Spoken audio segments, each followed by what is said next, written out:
हम सब जानते हैं हनुमान जी हिंदुओं के प्रमुख आराध्य देवों में से एक है और संपूर्ण भारत में इनकी पूजा की जाती है। लेकिन बहुत कम लोग जानते हैं कि हमारे भारत में ही एक जगह ऐसी है जहां हनुमान जी की पूजा नहीं की जाती है। ऐसा इसलिए क्योंकि यहाँ के रहवासी हनुमान जी द्वारा किए गए एक काम से आज तक नाराज हैं। ये जगह है उत्तराखंड स्थित द्रोणागिरी गांव। द्रोणागिरी गांव उत्तराखंड के सीमांत जनपद चमोली के जोशीमठ प्रखंड में जोशीमठ नीति मार्ग पर है। ये गांव लगभग 14,000 फुट की ऊंचाई पर स्थित है। यहाँ के लोगों का मानना है कि हनुमान जी जिस पर्वत को संजीवनी बूटी के लिए उठाकर ले गए थे वह यहीं स्थित था। चूंकि द्रोणागिरी के लोग उस पर्वत की पूजा करते थे, इसलिए वे हनुमान जी द्वारा पर्वत उठा ले जाने से नाराज हो गए। यही कारण है कि आज भी यहाँ हनुमान जी की पूजा नहीं होती। यहाँ तक कि इस गांव में लाल रंग का झंडा लगाने पर पाबंदी है। द्रोणागिरी गांव के निवासियों के अनुसार जब हनुमान बूटी लेने के लिए इस गांव में पहुंचे तो वे भ्रम में पड़ गए। उन्हें कुछ सूझ नहीं रहा था कि किस पर्वत पर संजीवनी बूटी हो सकती है। तब गांव में उन्हें एक वृद्ध महिला दिखाई दी। उन्होंने पूछा कि संजीवनी बूटी किस पर्वत पर होगी। वृद्धा ने द्रोणागिरी पर्वत की तरफ इशारा किया। हनुमान उड़कर पर्वत पर गए पर बूटी कहाँ होगी यह पता न कर सके। वे फिर गांव में उतरे और वृद्धा से बूटी वाली जगह पूछने लगे। जब वृद्धा ने बूटी वाला पर्वत दिखाया तो हनुमान ने उस पर्वत के काफी बड़े हिस्से को तोड़ा और पर्वत को लेकर उड़ते बने। बताते हैं कि जिस वृद्धा ने हनुमान की मदद की थी उसका सामाजिक बहिष्कार कर दिया गया। आज भी इस गांव के आराध्य देव पर्वत की विशेष पूजा पर लोग महिलाओं के हाथ का दिया नहीं खाते हैं और न ही महिलाएं इस पूजा में मुखर होकर भाग लेती हैं। यूं तो राम के जीवन पर अनेकों रामायण लिखी गई है, पर इनमें से दो प्रमुख है, एक तो वाल्मीकि द्वारा रचित रामायण और एक तुलसीदास द्वारा रचित रामचरितमानस। इनमें से जहां वाल्मीकि द्वारा रचित रामायण को सबसे प्रामाणिक ग्रंथ माना जाता है, वहीं तुलसीदास द्वारा रचित रामचरितमानस सबसे अधिक पढ़ा जाता है। पर रामायण और रामचरितमानस में कई घटनाओं में, कई प्रसंगों में अंतर है। ऐसा ही कुछ अंतर दोनों किताबों में इस प्रसंग के संबंध में भी है। यहाँ हम आपको दोनों किताबों में वर्णित प्रसंग के बारे में बता रहे हैं। हनुमान जी द्वारा पर्वत उठाकर ले जाने का प्रसंग वाल्मीकि रामायण के युद्ध कांड में मिलता है। वाल्मीकि रामायण के अनुसार रावण के पुत्र मेघनाद ने ब्रह्मास्त्र चलाकर श्रीराम व लक्ष्मण सहित समूची वानर सेना को घायल कर दिया। अत्यधिक घायल होने के कारण जब श्रीराम व लक्ष्मण बेहोश हो गए तो मेघनाद प्रसन्न होकर वहां से चला गया। उस ब्रह्मास्त्र ने दिन के 4 भाग व्यतीत होते होते 67 करोड़ वानरों को घायल कर दिया था। हनुमान जी, विभीषण आदि कुछ अन्य वीर ही उस ब्रह्मास्त्र के प्रभाव से बच पाए थे। जब हनुमान जी घायल जाम्बवान के पास पहुंचे तो उन्होंने कहा, इस समय केवल तुम ही श्रीराम लक्ष्मण और वानर सेना की रक्षा कर सकते हो। तुम शीघ्र ही हिमालय पर्वत पर जाओ और वहां से औषधियां लेकर आओ, जिससे कि श्रीराम लक्ष्मण व वानर सेना पुनः स्वस्थ हो जाएं।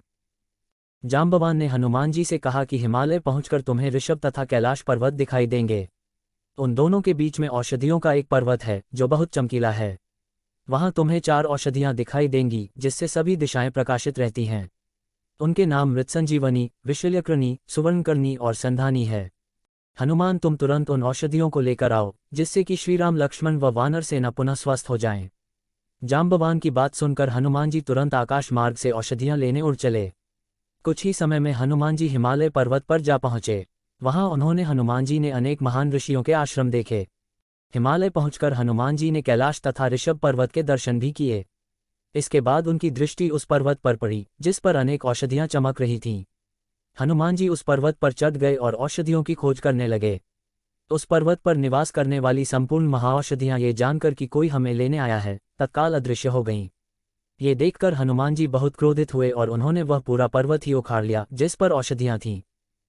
कुछ ही समय में हनुमान उस स्थान पर पहुंच गए जहां श्रीराम लक्ष्मण व वानर सेना बेहोश थी।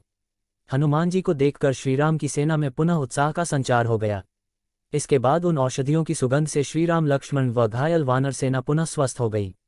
उनके शरीर से बाण निकल गए और घाव भी भर गए। इसके बाद हनुमान जी उस पर्वत को पुनः वहीं रख आए जहां से लेकर आए थे। गोस्वामी तुलसीदास द्वारा चरित श्रीरामचरितमानस के अनुसार रावण के पुत्र मेघनाद व लक्ष्मण के बीच जब भयंकर युद्ध हो रहा था, उस समय मेघनाद ने वीरघातिनी शक्ति चलाकर लक्ष्मण को बेहोश कर दिया। हनुमान जी उसी अवस्था में लक्ष्मण को लेकर श्रीराम के पास आए। लक्ष्मण को इस अवस्था में देखकर श्रीराम बहुत दुखी हुए। तब जाम्बवान ने हनुमान जी से कहा कि लंका में सुषेण वैद्य रहता है, तुम उसे यहाँ ले आओ। हनुमान जी ने ऐसा ही किया।